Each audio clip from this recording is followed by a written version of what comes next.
tan prestigiosa e influyente como conocida, estamos hoy con una de las intelectuales claves de la Argentina que se mete con asuntos muy importantes, la política, por ejemplo, pero hoy con la educación. Muchísimas gracias, Beatriz Sarlo, por estar hoy en el segmento educativo de Conversaciones de la Nación. Te agradezco que me hayas invitado realmente. Beatriz, ¿tenés una mirada atenta al debate educativo en Argentina? ¿Te interesa esa conversación? Me interesa mucho. Por supuesto, no tengo que aclarar que no soy una experta en educación, pero la educación es uno de los grandes temas públicos. Y en mi caso particular, quizás por una larguísima historia personal, por una historia de hacer investigaciones sobre el tema, sobre la historia de la educación argentina, es de los temas públicos, que no sean la política, es de los temas públicos que más me interesan. Sí. ¿Y cuál es tu perspectiva, tu opinión sobre la crisis, si coincidís con esa palabra, actual de la educación en Argentina? Una primera opinión. La primera es decir que esa crisis seguramente se comparte con muchos otros países en el mundo, pero cuando vemos ciertos lugares que ocupa la Argentina en algunas clasificaciones, ahora hace tiempo que no tomamos los exámenes PISA, pero cuando vemos esos lugares, uno piensa, quizás con una idea falsa de lo que la Argentina es, que la Argentina está más abajo de lo que debería estar en las clasificaciones. Ajá. Si por un lado la Universidad de Buenos Aires acaba de salir rankeada entre las 400 grandes universidades del mundo, seguramente nadie rankearía la escuela primaria ni la secundaria argentina entre los grandes sistemas educativos del planeta. O sea que tenemos un déficit, y un déficit que se fue cultivando. Es decir, la educación argentina fue buena y eficaz hasta un determinado momento. El principio fue la educación que incorporó a la nacionalidad a masas de hijos de inmigrantes, que no venían de familias letradas, venían de familias analfabetas o cuasi analfabetas. Porque cuando hoy se habla de cuál es el origen con el cual llegan, el origen cultural y social con el cual llegan los chicos a la primaria, se olvidan que en las primeras décadas del siglo XX, los que llegaban a la escuela primaria y salían de allí sabiendo leer y escribir, venían de padres que eran cuasi analfabetos. En algunos casos, en algunas décadas, Buenos Aires tuvo casi la misma cantidad de inmigrantes que de locales, de ciudadanos locales.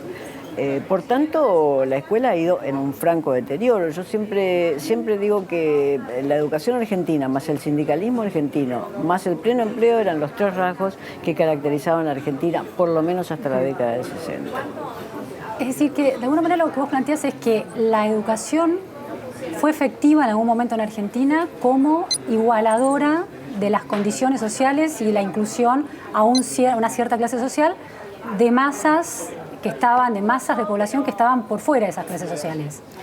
Fue efectiva para eso, porque... Fue efectiva para aprender ciertas destrezas, de eso no me cabe duda.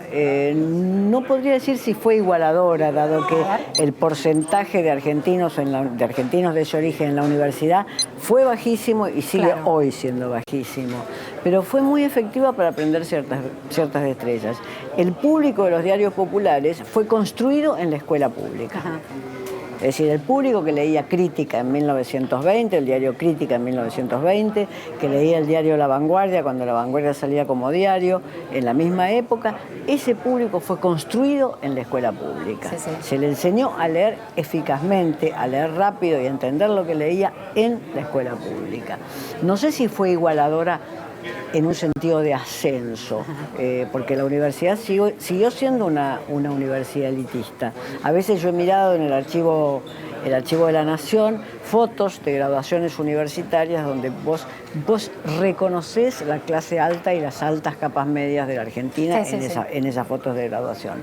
Pero lo que existía era la seguridad que de la escuela pública vos salías con ciertas destrezas adquiridas. ¿Y vos estás hablando de primaria o de secundaria? Porque también hay la idea... Primaria. Claro, porque está esta idea de que, viste, esta nostalgia, este comentario nostalgioso de que la educación pública alguna vez fue mucho mejor, pero también era mucho más selectiva. Si la cantidad de chicos de primaria que egresaban no pasaban todos a la secundaria, un porcentaje muy bajo, que en algún momento, década del 60, era del 12% apenas. Sin duda.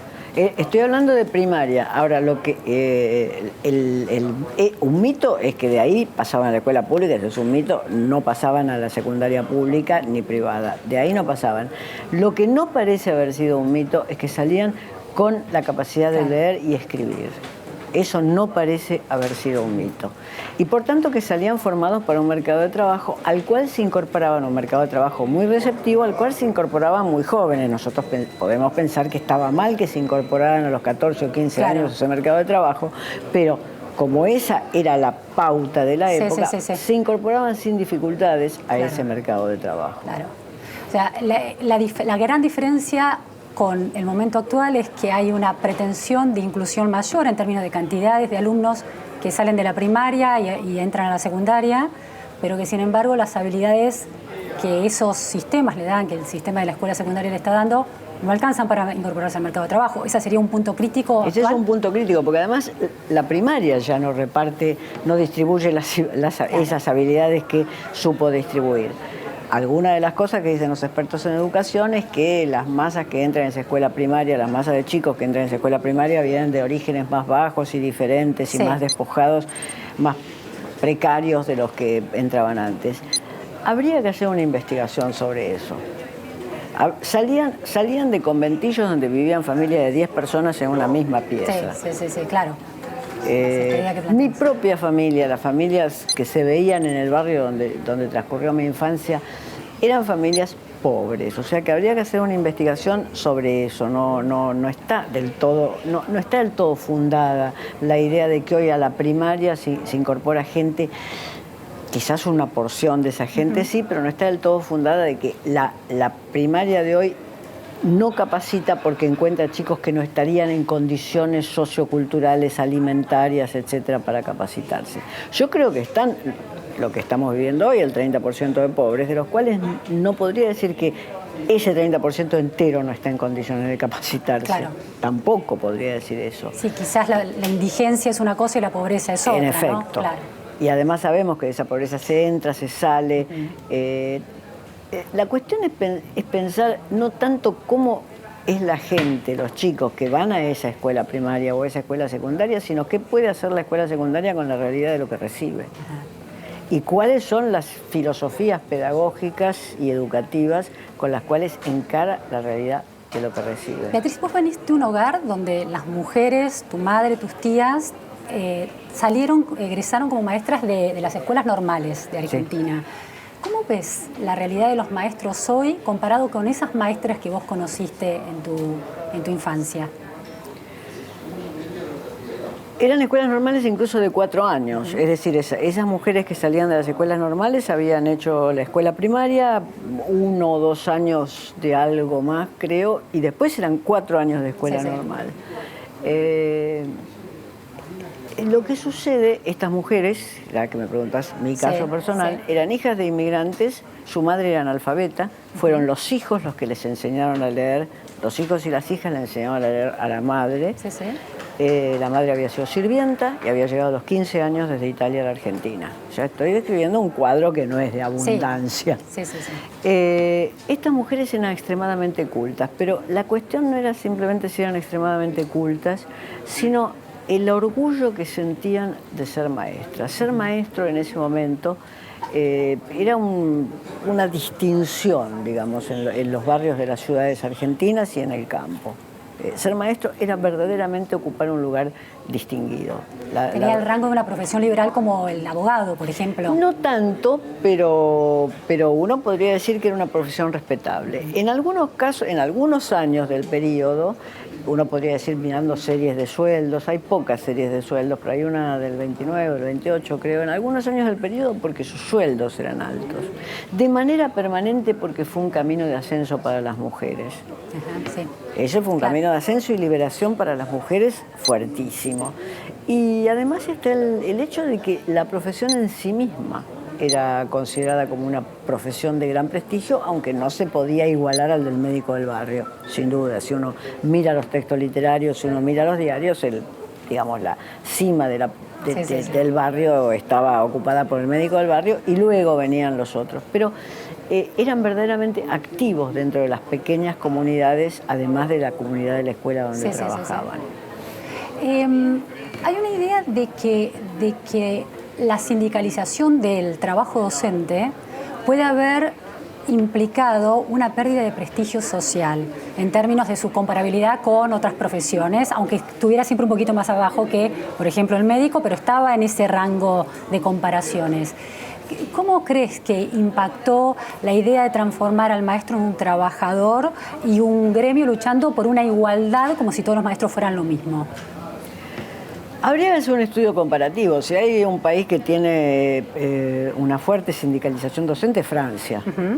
Y eso no hace que haya disminuido el prestigio de la docencia y de los profesores y que enseñan en las escuelas. O sea que habría que hacer un trabajo comparativo para ver si en todos los lugares donde hay fuerte sindicalización se produce un descenso porque los docentes son comparados con los sindicatos docentes son comparados con los sindicatos obreros.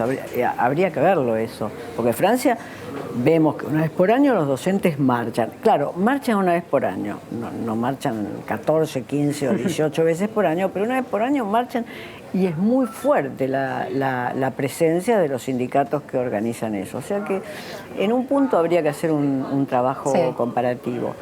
Por supuesto, los sindicatos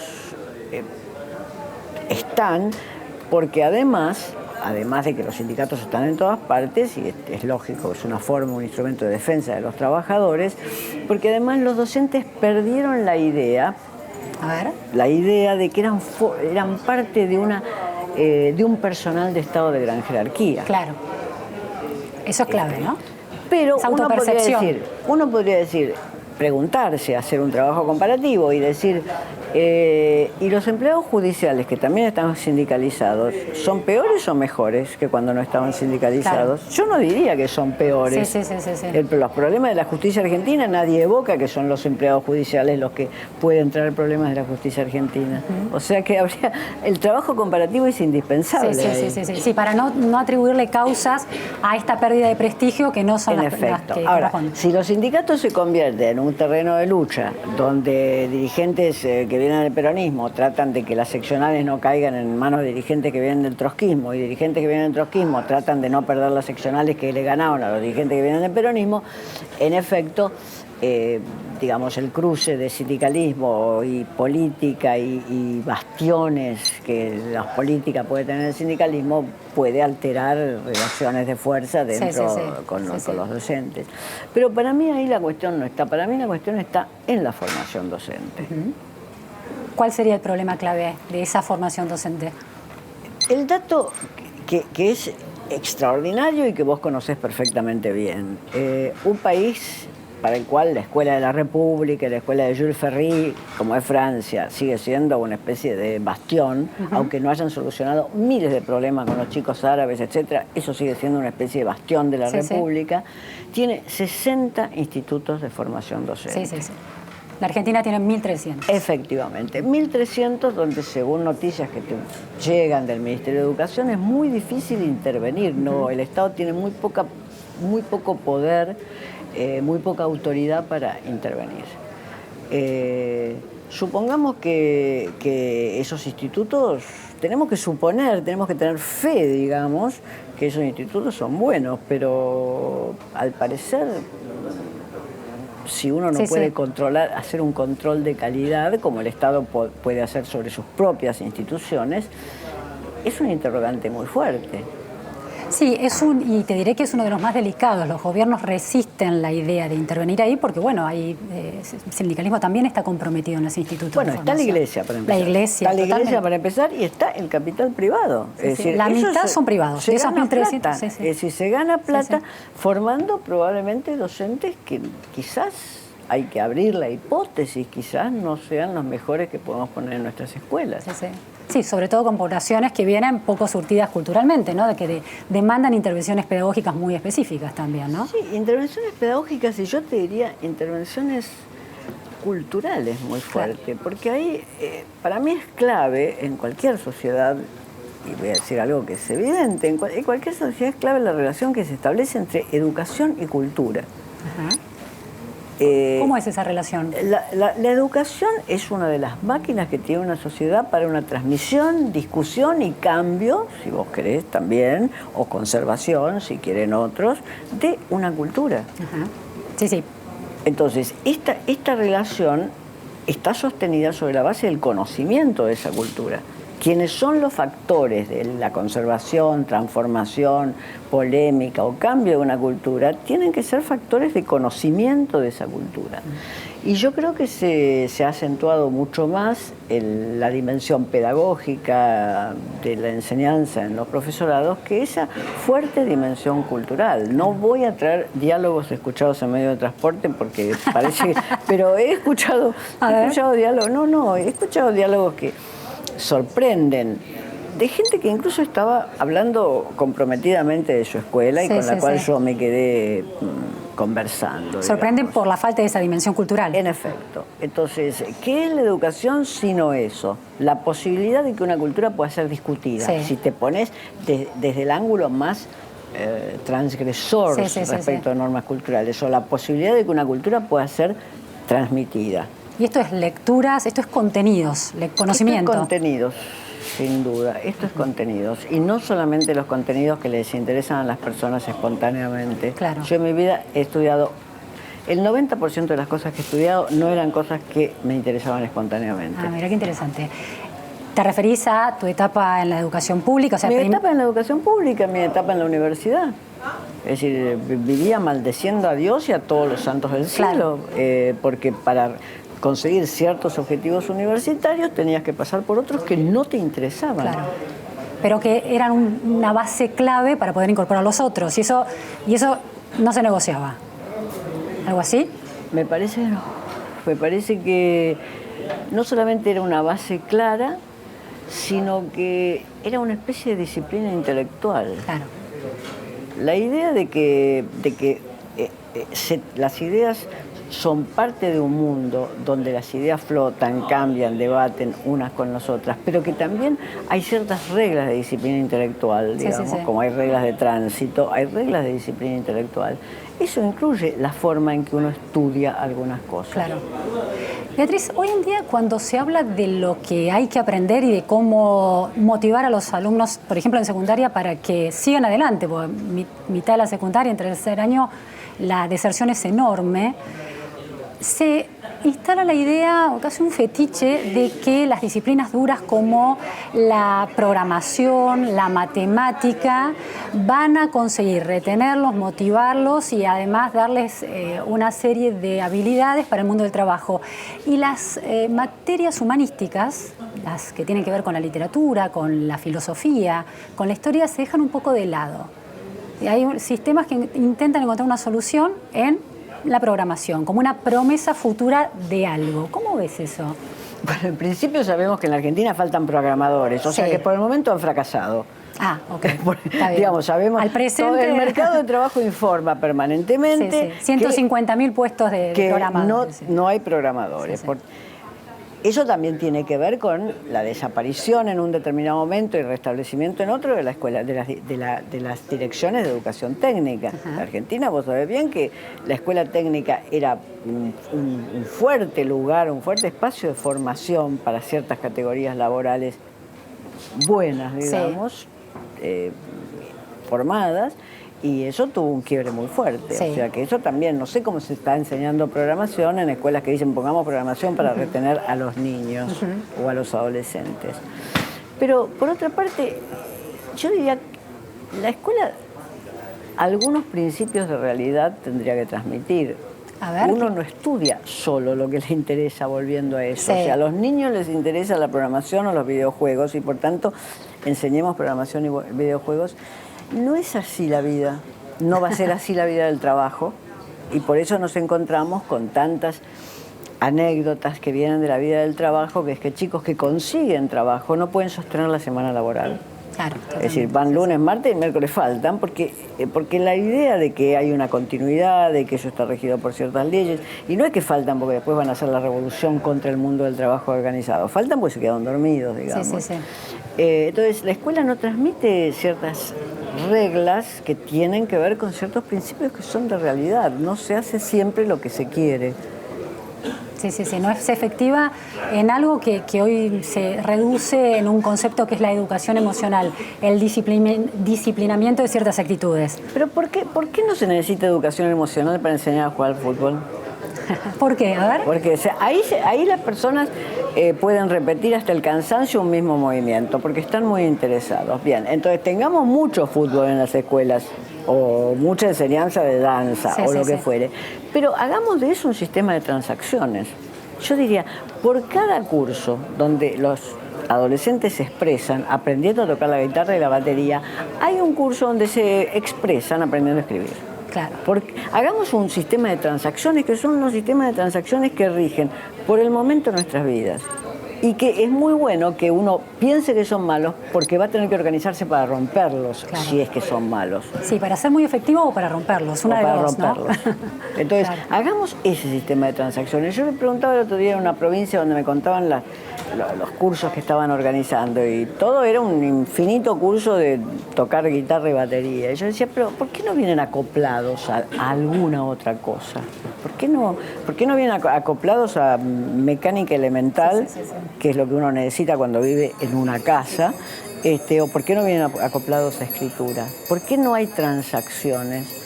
¿Se considera que los adolescentes son incapaces de hacer una transacción? Yo no pienso que un adolescente sea incapaz de hacer una transacción. Beatriz, última pregunta. La Universidad Argentina, recién al principio de la entrevista señalabas que la UBA aparece bien rankeada dentro de las universidades del mundo. ¿Crees que hay que volver a pensarla? ¿Es un comentario positivo o tiene muchas deudas pendientes con la sociedad en términos de la productividad a la hora de generar conocimientos y a la hora de construir conocimientos junto con los alumnos? Yo preferiría que la pedagogía contemporánea no entrara en la universidad. Ajá. Preferiría. Que fuera una universidad eficaz en los aprendizajes. Eso por una parte. Por otra parte, yo creo que la deuda que tiene la Universidad Argentina es incorporar sectores más bajos que las élites sociales y económicas que asisten a ella. Eso me parece que es una deuda que empieza en el secundario y todos sabemos que empieza en el secundario. Y la cuestión fundamental que a mí me parece, y que eso sí yo creo que hay que cambiarlo, aunque sea una larguísima lucha, es que la universidad no puede ser el lugar donde durante 2 o 3 años hasta que abandonan se financien falsas vocaciones adolescentes. Sí. Eso no puede ser. En ninguno de los países cuya educación admiramos, los ingresos a cualquiera de las carreras son abiertos. Completamente restrictos. Uno mira en España la noticia, vos lo sabés perfectamente, y hay puntajes sobre los cuales se entra tal o cual otra carrera. O sea, las vocaciones adolescentes, la universidad y las escuelas que no tienen los chicos en Formosa y el Chaco no pueden ser financiadas, no pueden ser usadas para financiar vocaciones adolescentes, que uno tendría que encontrar otros métodos desde la orientación vocacional a otras metodologías. O otras trayectorias también. Otras trayectorias. Claro. Bueno, las universidades de Gran Buenos Aires en algún momento trataron de ser otra trayectoria, es decir, la universidad donde van los chicos que por primera vez en una familia van a la universidad. Ahora se han convertido en una especie de centros culturales. Digamos, la UNTREF es una especie de gigantesco centro cultural con el Teatro Margarita Xirgu, etcétera, que uno dice... Digo, yo conozco universidades muy ricas, Harvard, que debe ser la universidad más rica del mundo. No tiene un teatro funcionando como el Margarita Xirgu. Debe ser que no se dieron cuenta los profesores y los directores de Harvard que pueden tenerlo. Es la universidad más rica del mundo. Claro. La plata la usan para dar becas a chicos de minorías para que puedan cursar en esa universidad. Claro. Así fueron los Obama, digamos, a esas universidades. Sí, la excelencia es algo irrenunciable en la universidad. Sin duda. Después Harvard tiene un magnífico museo, tiene una serie de digamos, pero y es la universidad cuyos alumnos ponen centenares de millones de dólares anualmente. Pero lo usa para otra cosa. Entonces esas universidades que empezaron en Gran Buenos Aires y que me parece muy bien como iniciativa, como la primera universidad en la historia de una familia, se están convirtiendo en centros culturales, funcionan más en el centro de Buenos Aires que en el lugar donde tienen el grado. Entonces, ahí yo tengo una crítica. Muchísimas gracias, Beatriz. Tenemos que repetir esta charla para seguir todos los temas que nos quedan pendientes. Seguro, muchas gracias a vos. Gracias. Fue Beatriz Sarlo en el segmento educativo de Conversaciones de la Nación.